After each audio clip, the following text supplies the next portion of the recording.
Chapter 18. As the Rishi finished, a number of people walked toward our camp and Jesus was in the group. We had noted that they had gathered on the slope of the ridge a short distance from the camp but had supposed that they were gathering for a private conference, as these gatherings were in evidence all about the countryside. As they approached, Weldon arose, stepped forward, and clasped both of Jesus' hands. There was no need for an introduction, as they were all close friends of the Rishi and Jesus. As for ourselves, we felt like little atoms ready to take root in any niche where soil presented itself. All gathered around our campfire. Weldon asked Jesus if he would talk to us of the Bible.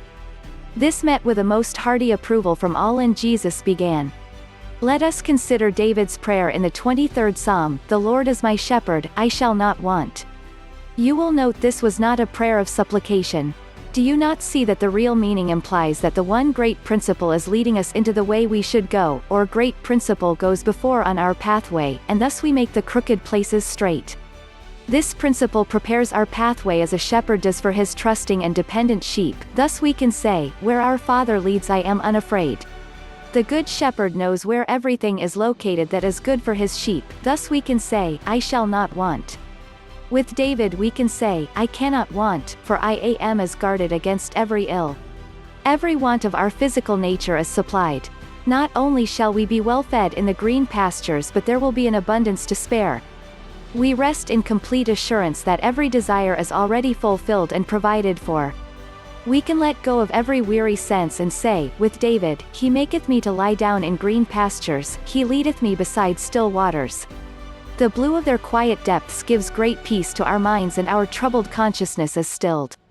With body and mind at rest, the heavenly inspiration of the Most High Principle floods our souls with the pure light of life and power. The light within us glows with the glory of my Lord, the law wherein we are all one.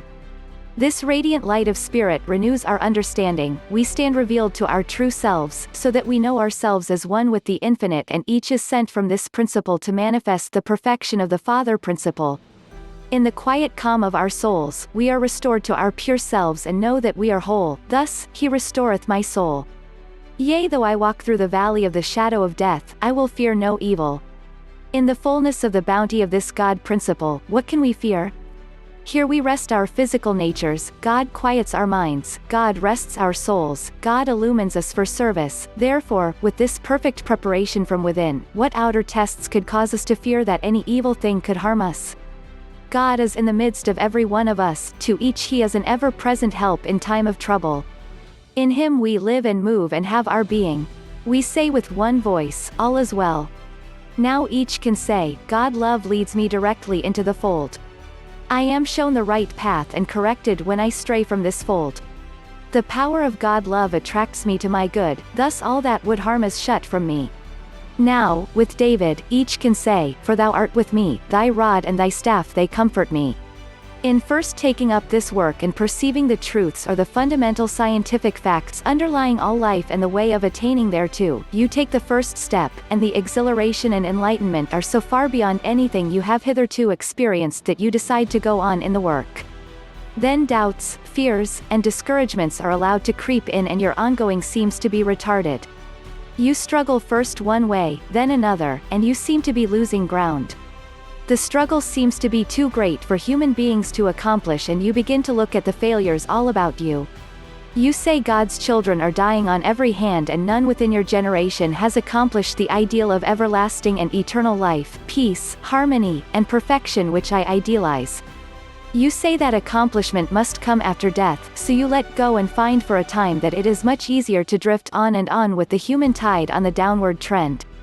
Again, the race consciousness has had another setback. Another who had a great spiritual enlightenment and understanding and could have succeeded, has failed, and the race consciousness has another binding hold upon humanity. Generation after generation gives it a still greater and tenacious grip. Is it any wonder that human nature becomes weak and frail, and each in turn follows on and on, in the same eternal treadmill, the blind following the blind, on and on into eternal oblivion, and into the great vortex, where not only the body is forced into dissolution and decay, but the soul is ground between the never-relenting millstones of human perception and mistakes?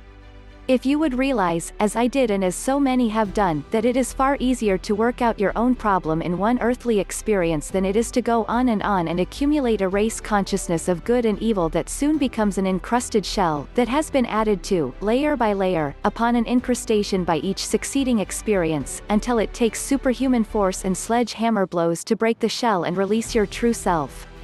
Until you do break the shell and release your true self, you will continue to be ground in the same vortex. You can work until you have released yourself sufficiently to get a glimpse of the horizon's grander view. Here again you cease to struggle, your mental vision is cleared, but your body is still encased in the shell. Realize that the newborn chick, when its head is free from its shell, must still go on with the struggle. It must be entirely free from its old shell or environment before it can grow into the new, which it has sensed and perceived as soon as it has broken a hole through the shell once encasing the egg from which it grew. You fail utterly to see that I, as a boy working at the carpenter's bench with my father, perceived that there was a higher life for the God-born so-called human being than to be born into a human existence for a short time and, during that short existence, be ground between the millstones of man-made laws, superstitions, and conventions and thus struggle on through that existence for perhaps 60 years and 10, then pass on to a heaven and a glorious reward of harps and psalm singing that could have no logical existence except in the gullible minds of those preyed upon by the priesthood of my day. You fail utterly to see that, after this great awakening or realization within myself, it took long days and nights of struggle in seclusion and silence, all alone, right within myself and with myself. Then, when the self was conquered, it took the far greater and more bitter experiences of personal contact with those I loved dearly and to whom I wished to show the light that I had perceived, knowing it was the light that burns so brightly, lighting the path of every child of God that is created or that comes into the world. You fail utterly to see the great temptation that beset me to go on and be the carpenter I might have been and thence live the short span of life allotted to man by hierarchy and orthodoxy, instead of taking up a life which perception had only given me a glimpse of, thus allowing me to see through the murk and mire of superstition, discord, and disbelief. You fail utterly to follow the bodily anguish, the ignominious insults that were heaped upon me by my own kin alone, aside from those to whom I strove to show the light I had perceived. You fail to see that this took a will stronger than my own, which sustained me through these trials. How little you can know of the trials and struggles, temptations, and defeats that beset me. How, at times, I struggled on with clenched fists and set teeth, seeing and knowing that the light was there, although there seemed to be but one last flickering ray and, at times, it seemed that that last ray had gone out and a shadow was cast in its place. Even then, something within me was ever strong and dominant, that, back of the shadow, the light was as bright as ever. I went on and cast aside the shadow and found the light burning even brighter because of the temporary dimming. Even when the shadow proved to be the cross and I could see beyond, the final awakening of a triumphant morn that passed beyond the understanding of mortal man, still immersed in fear, doubts, and superstitions. It was the very urge of this perception that sent me on, determined to drink the cup to the fullest draught, that I might know by actual experience and contact whereof I spoke, that man by the free will of God, coupled with his own free thought and pure motive, could prove for himself alone that God is divine, and that man, his true son, born in his image and likeness, is as truly divine as the Father is divine, and that this divinity is the true Christ that every man sees and perceives, is in himself and in all of God's children.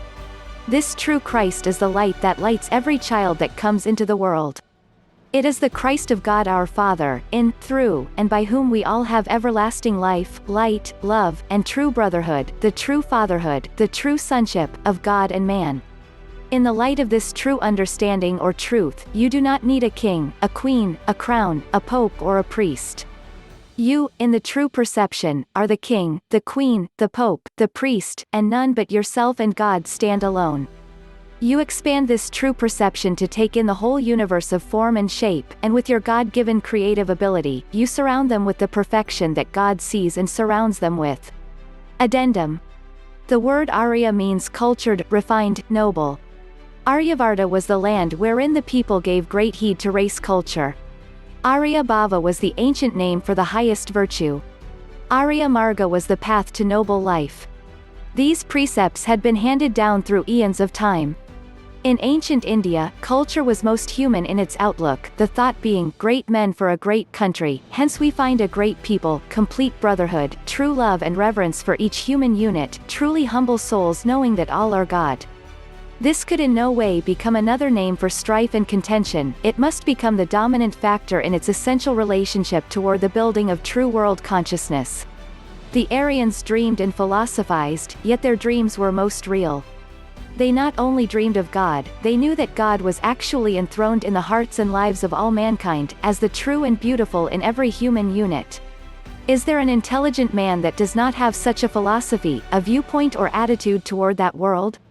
What better attitude could there be than viewing the world through the eyes of the God-man? Is it not through this attitude that all humanity lives richer and more harmonious lives?